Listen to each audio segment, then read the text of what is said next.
Bismillahirrahmanirrahim. Assalamualaikum warahmatullahi wabarakatuh. 1,314 dos vaksin telah diberikan kepada kanak-kanak berumur 5 hingga 11 tahun pada 26 April 2022 yang membawa kepada jumlah keseluruhan pemberian vaksin dos pertama kepada 18,643 dos, iaitu 43.4%.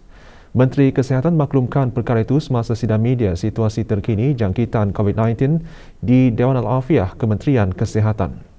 Yang Berhormat Datuk Seri Setia Dr. Haji Awang Muhammad Isham bin Haji Jaafar juga memaklumkan sebahagian daripada kanak-kanak dalam kumpulan umur tersebut juga menerima dos kedua vaksin berkenaan. Sebanyak 346 dos diberikan, meliputi 0.8% kanak-kanak.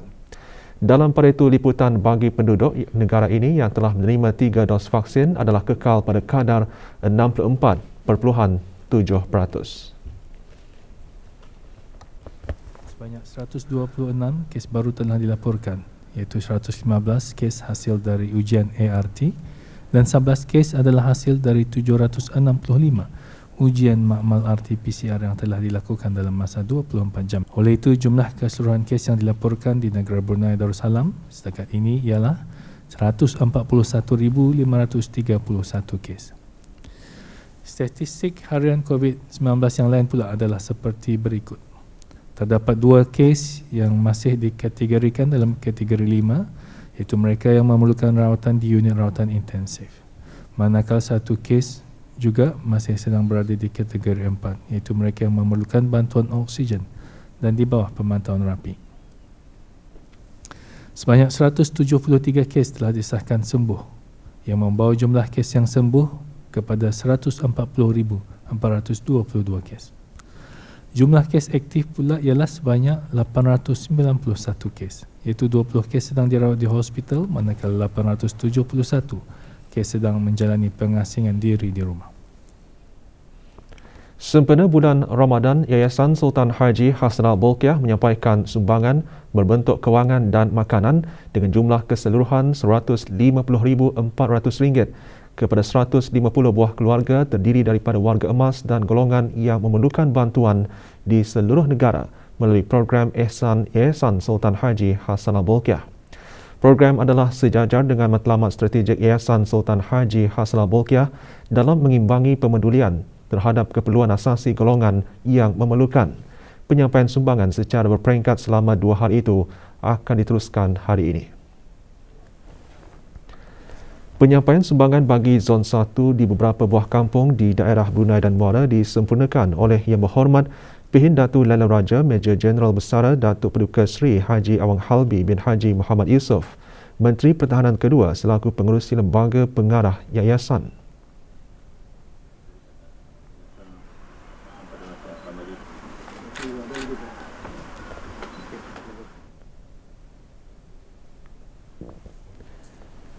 Sementara di Zon 2, sumbangan disampaikan oleh Yang Berhormat Datuk Seri Setia Dr. Haji Awang Muhammad Isham bin Haji Jaafar, Menteri Kesihatan, selaku Timbalan Pengerusi Lembaga Pengarah Yayasan. Sumbangan diharap dapat membantu meringankan keperluan perbelanjaan dalam menyediakan keperluan keluarga berkenaan.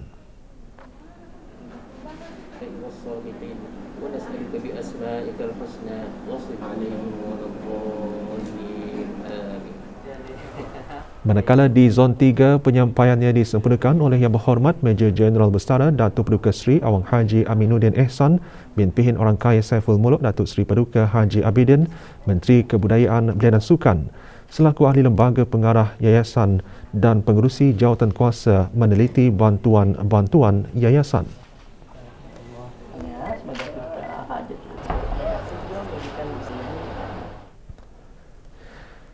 Seorang warga negara Malaysia memilih agama Islam sebagai pegangan hidup yang baharu. Majlis pengislaman berlangsung di Kampung Peninjau, Jerudong.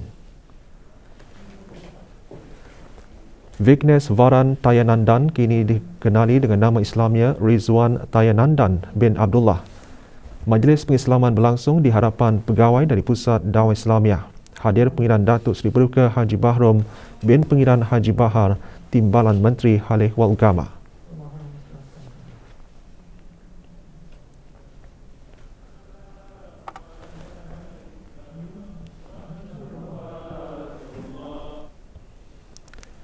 Bagi meraih ganjaran pahala pada 10 malam terakhir bulan Ramadan, Kementerian Halih Agama akan menganjurkan Qiyamul Lail Ramadan di Jami' Asri Hasnal Bolkiah pada awal pagi esok 29 April 2022 mulai pukul 2.30 pagi. Orang ramai dialulukan untuk menyertainya bersama keluarga.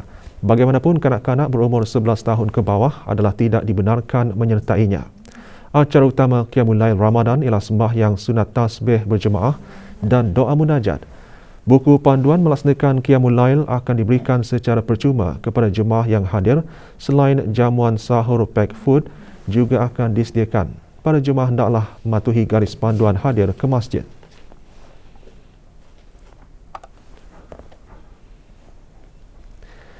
Setiap individu Muslim yang berpuasa Ramadan pasti menginginkan peluang bertemu dengan malam yang lebih baik dari 1000 bulan, iaitu malam Lailatul Qadar, lebih-lebih lagi pada 10 malam terakhir Ramadan. Antaranya dengan melakukan ibadah Qiyamul Lail secara berjemaah di masjid, surau atau balai ibadat. Laporannya bersama Azizi Ahmad. Sekarang jam menunjukkan pukul 2 pagi. Jemaah mula datang ke masjid bagi sama-sama menunaikan ibadah Qiyamul Lail. Walaupun hukumnya adalah sunat, namun nilai Qiyamul Lail sangat tinggi kerana ganjaran yang dikurniakan berbeza dari ibadat lain. Antara amalan sunat semasa Qiyamul Lail, sembahyang sunat tahajud, sembahyang sunat hajat dan sembahyang sunat taubat. Ada sebilangan jemaah pula mengambil pendekatan bergelap untuk meningkatkan lagi rasa khusyuk. Antaranya kenapa bergelap tu untuk mencuba mendatangkan khusyuk. Tapi bukanlah berarti kalau sekiranya tarangan ini dah khusyuk, bukan. Tapi dalam keadaan gelap itu, kita ni lebih tawajuh, kita ni lebih fokus kepada Allah. Mana kita ni dalam bergelap sedikit itu, kita ni lebih rasanya dekat kepada Allah. Kerana bila mana kita ni menangis, kita ni dah terkacau orang kiri kanan kita ni. Qiyamul Lail bermaksud beribadah malam, iaitu bangun pada 2/3 malam atau sekurang-kurangnya 1/3 akhir malam. Dengan melakukan Qiyamul Lail, ia dapat mendekatkan diri dengan Yang Maha Pencipta dan memohon keampunannya. Meningkatkan amal ibadat dan doa-doa untuk family juga apa satu. Menyadarkan dirilah, menyadarkan diri dari apa yang ku salah buat ke apakah. Sama juga ia menyadarkan untuk berbuat baiklah. Ya, satu kesempatan yang baiklah, banyak faedahnya dan inilah rahmat di sebalik malam Qiyamul Lail.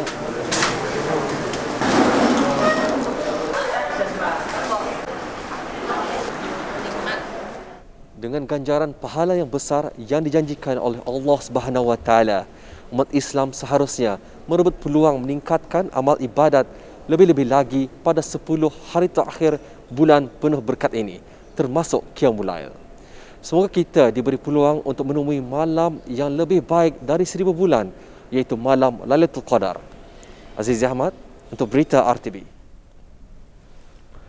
Aktiviti keagamaan terus giat diadakan oleh pelbagai pihak di negara ini pada hari-hari terakhir bulan Ramadan. Kemarin 50 orang mu'alaf dari ke-4 daerah diraikan dalam Majlis Khatam Al-Quran bagi mu'alaf seluruh negara sempena bulan Ramadan 1443 Hijrah. Majlis Anjuran Bahagian Pembangunan Mu'alaf, Kebajikan Mu'alaf dengan kerjasama Unit Dakwah Daerah-Daerah diadakan di Dewan Persidangan Pusat Dakwah Islamiah. Hadir Awang Haji Muhammad Serudin bin Haji Timbang, Timbalan Setiausaha Tetap Kementerian Halih Agama. Majlis merupakan acara kemuncak bagi program bertadarus bersama mu'alaf di kawasan pendalaman yang telah diadakan sepanjang bulan Ramadan di pos-pos dakwah, balai-balai ibadat dan rumah-rumah kegiatan dakwah di ke-4 daerah.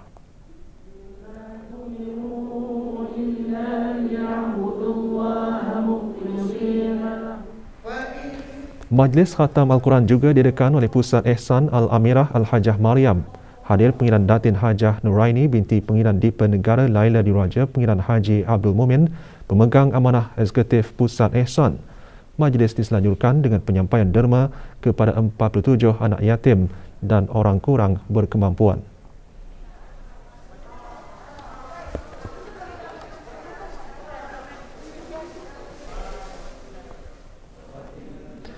Pasukan Kadet Bomber dan Penyelamat Universiti Islam Sultan Sharif Ali juga mengadakan majlis tadarus dan khatam Al-Quran.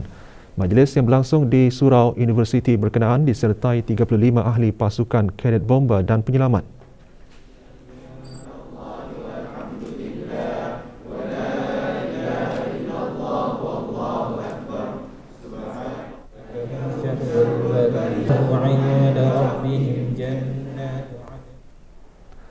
Juga mengadakan majlis serupa Masjid Al-Amirah Al-Hajah Maryam Kampung Jerudong.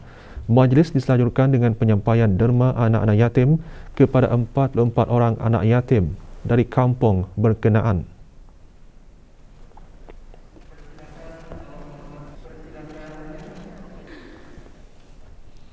Sempena Hari Raya yang bakal menjelang, orang ramai boleh mengongsikan video ucapan Hari Raya dengan menghantarkannya ke www.rtbnews.fit@gmail.com.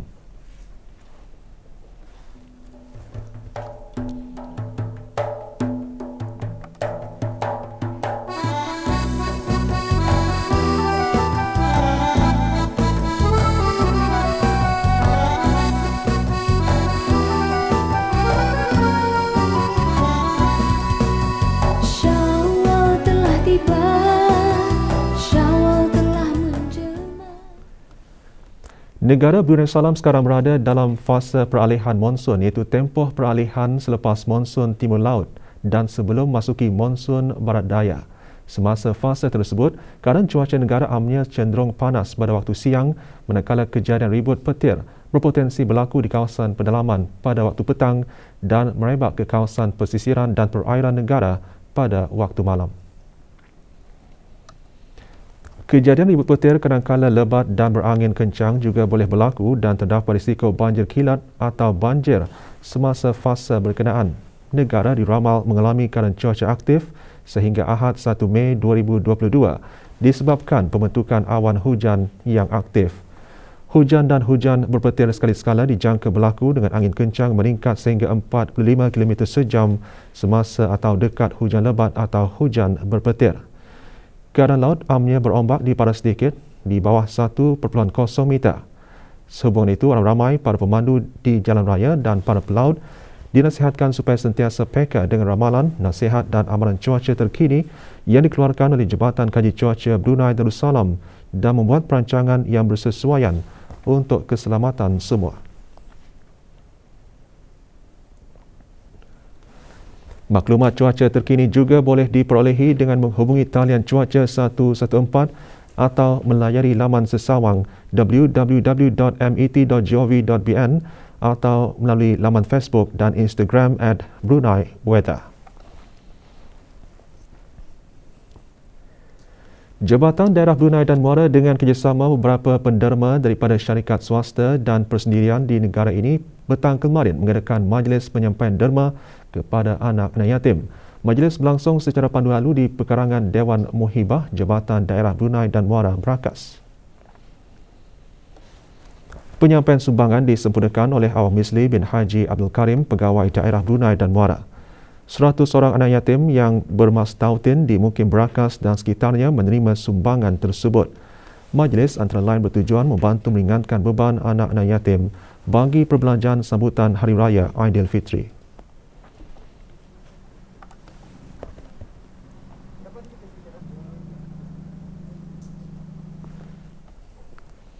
Universiti Brunei Darussalam UBD kemarin mengadakan majlis ceramah khas sempena sambutan Nuzul Al-Quran secara maya. Ceramah khas bertajuk Sebaik-baik kamu adalah yang mempelajari Al-Quran dan mengajarkannya disampaikan oleh seorang penceramah undangan daripada Pusat Dakwah Islamiah Kementerian Hal Ehwal Agama. Dianjurkan oleh bahagian Hal Ehwal Pelajar. Majlis dikelolakan bersama Unit Kerohanian dan Khidmat Masyarakat dan Persatuan Mahasiswa-Mahasiswi UBD.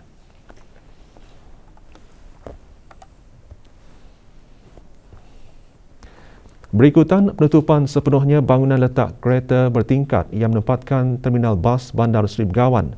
Tempat perhentian bas baharu akan mula beroperasi di kawasan Jalan Kianggeh dan Jalan MacArthur mulai hari Isnin 9 Mei 2022. Jabatan Pengangkutan Darat JPD, Kementerian Pengangkutan dan Info Komunikasi dalam siaran akhbarnya memaklumkan waktu operasi perkhidmatan berkenaan adalah setiap hari bermula pukul 6 pagi hingga 8 malam mengikut laluan-laluan yang ditetapkan. Kemudahan perhentian bas awam yang baharu hanya untuk perkhidmatan mengambil dan menurunkan penumpang. Orang ramai diingatkan supaya sentiasa mengutamakan keselamatan semasa berada di perhentian-perhentian bas mengikut amalan-amalan terbaik seperti menggunakan laluan khusus bagi pejalan kaki semasa menyeberangi jalan raya, terutamanya semasa menuju ke perhentian-perhentian bas. Mengamalkan sikap bertolak ansur semasa beratur menunggu bas, berhati-hati semasa naik atau turun daripada bas, memberikan keutamaan terlebih dahulu kepada penumpang yang lebih memerlukan dan menjaga kebersihan persekitaran dan kemudahan perhentian bas. Sebarang pertanyaan hubungi JPD melalui talian 245-1980 atau WhatsApp 718-1641, talian Darussalam 123 atau email ke info_ltd@jpd.gov.pm.